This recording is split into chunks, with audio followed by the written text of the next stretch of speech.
Hello बच्चों, स्वागत है आपका अपने टीचिंग स्कूल में। और आज हम पढ़ने वाले हैं द्विघात समीकरण।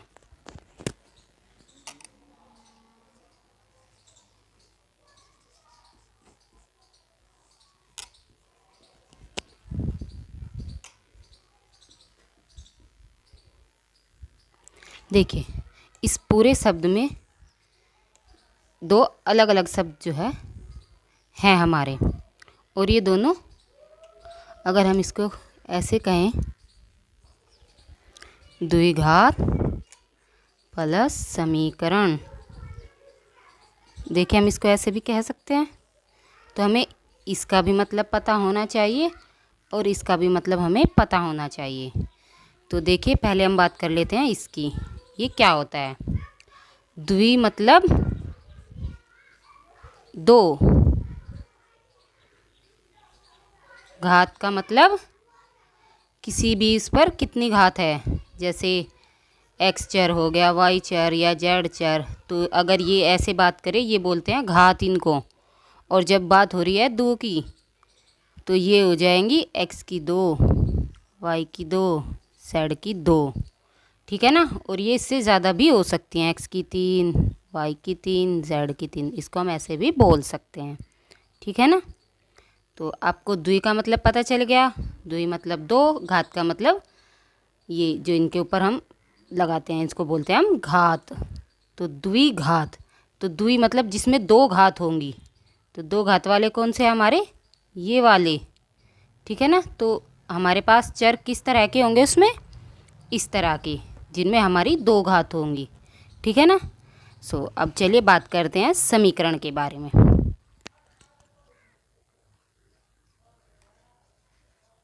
समीकरण कहते किसको हैं हम? होता क्या है समीकरण? देखिए, प्रतीकों की सहायता से व्यक्त किया गया एक गणितीय कथन।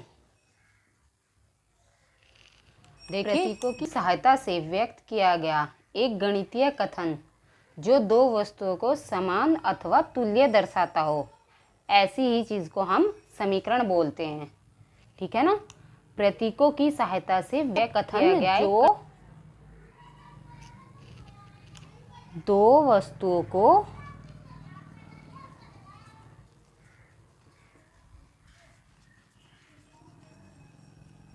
समान अथवा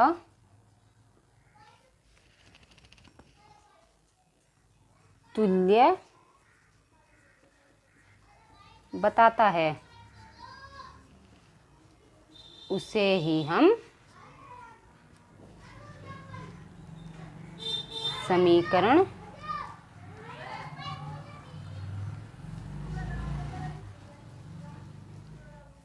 कहते हैं। देखिए बच्चों, आपको ये बात समझ आई होगी। अगर आप इसको नोट डाउन करना चाहते हैं तो आप इसका स्क्रीनशॉट भी ले सकते हैं। मैं एक बार और समझ लीजिए समीकरण होती क्या है। प्रतीकों की सहायता से व्यक्त किया गया एक गणितीय कथन जो दो वस्तुओं को समान अथवा तुल्य दर्शाता हो, उसे ही हम समीकरण कहते हैं। ठीक है ना। ये हमारी रैखिक समीकरण भी हो सकती है, द्विघात समीकरण भी हो सकती है। तो देखिए, अब हम इससे आगे समीकरण को हम डिनोट कैसे करते हैं। सपोज कीजिए हमारे पास कोई चर है, माना हमारे पास कोई चर x है, और अब हम इसमें x की उसमें एक समीकरण बनाते हैं। x + 1 = 2। देखिए, ये एक समीकरण हो गई हमारी। इसी तरह अगर हमारे पास कोई चर y है तो हम y को भी इसी तरह कर सकते हैं। अगर कोई चर हमारे पास z है, देखिए तो ये क्या बना दी हमने अभी, जो अभी हमने ऊपर बातें लिखी, ये वही तो बनी है हमारी समीकरण।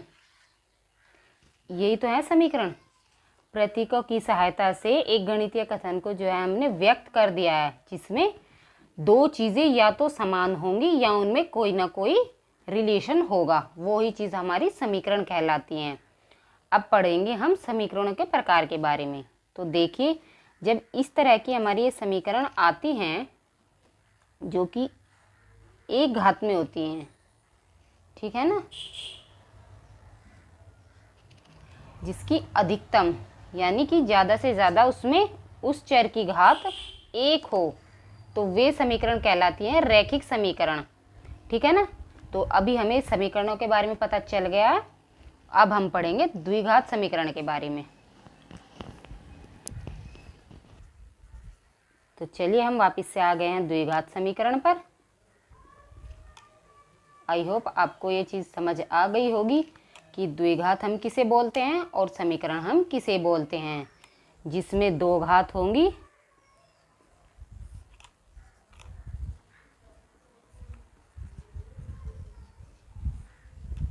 और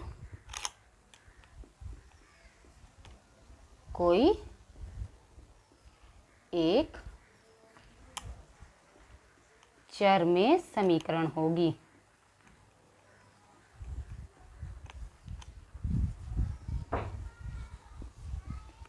जैसे इसके हम मानक देख लेते हैं वो किस तरह से होती है, द्विघात समीकरण का रूप देख लेते हैं किस तरह का वो होती है समीकरण।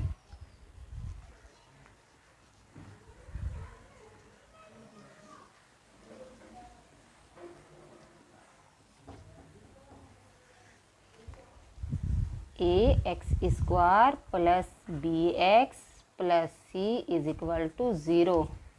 जहाँ कहीं भी आपको इस तरह की समीकरण दिख जाए या उसका रूप कुछ इस तरह से दिख जाए तो आप समझ लेना कि वो एक द्विघात समीकरण है। इसको देखकर देखिए हमें पता कैसे चला गया कि द्विघात समीकरण है। तो देखिए इसमें हमारा चर जो है x है और उसकी अधिकतम घात क्या है, 2 है। तो जिसमें अधिकतम घात किसी भी चर की 2 होगी वही तो हम उसी को तो हम द्विघात समीकरण बोलते हैं। तो ये हमारी क्या है, एक द्विघात समीकरण है।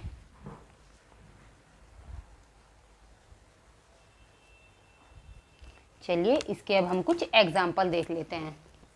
देखिए इसके एग्जाम्पल्स देख लेते हैं द्विघात समीकरण के। जैसे 3x square plus 2x plus 1 is equal to 0, या फिर हम बोल सकते हैं x square minus 3x plus 5 is equal to 0। ये दोनों ही हमारी द्विघात समीकरण हैं। चलिए एक और देख लेते हैं। 5x square plus 7x plus 9 is equal to 0। ये तीनों ही हमारी क्या हैं, इनमें हमारे चर की अधिकतम घात क्या है, 2 है। तो इसीलिए ये क्या है, हमारी द्विघात समीकरण है। तो आशा करती हूँ आपको ये चीज़ समझ में आ गई होगी और अगली वीडियो में हम द्विघात समीकरणों को हल करना सीखेंगे। धन्यवाद।